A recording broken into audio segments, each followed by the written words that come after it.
आता पाहणार आहोत महत्त्वाच्या बातम्या।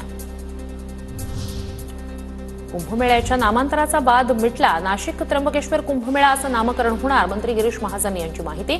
काही महंतांनी नाशिकचं नाव न देता त्र्यंबकेश्वर कुंभमेळा असं नाव ठेवलं होतं। नाशिक असेल ते वाद वादच्या वादावर आम्हीच पडला टाकून आम्ही आता पुढे उल्लेख करताना नाशिक त्र्यंबकेश्वर असाच त्या ठिकाणी करू, दोन्हीचा कुंभमेळा म्हणू। तिथे काय आपण सर्व एकच आहोत, आपलंच काम आहे, आपल्याच धर्माचं काम आहे, त्यामुळे याच्यात वादाचा कुठला विषय नाहीये। पण निश्चित त्र्यंबकेश्वरचं महत्व हे तेवढंच आहे, इथलं पावित्र्य तेवढंच आहे, त्यामुळे दोन्ही ठिकाणचा उल्लेख करावा लागेल। अमरावतीत पालकमंत्री बावनकुळे यांची ग्रामीण कार्यालयाला अचानक भेट। कमिशन घेणाऱ्या अधिकारी कर्मचाऱ्यांवर कारवाईचा इशारा। सर्व रजिस्ट्रार कार्यालयांमध्ये अचानक भेट देणार, बावनकुळेंचा इशारा। महामार्गावर प्लास्टिक कचरा दिसल्यास टोल देणार नाही। महामार्गांवरील स्वच्छता टोल वसूल करणाऱ्या कंपन्यांची जबाबदारी। तर मुंबई अहमदाबाद राष्ट्रीय महामार्गावर स्वच्छता वाहनं फिरली पाहिजे।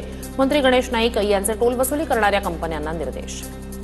याच्या पुढे जेव्हा मी त्यावेळेला जर का प्लास्टिक जर हायवेला दिसला तर त्या दिवशी मीच अनाउन्समेंट करेन, नॉट टोल टुडे।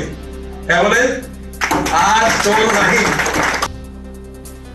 कुत्र्यापासून बचावासाठी तरुण 2 दिवस विहिरीत। छत्रपती संभाजीनगरच्या पिशोर गावातील घटना। गावकरी पोलिसांच्या मदतीने तरुणाला वाचवण्यात यश।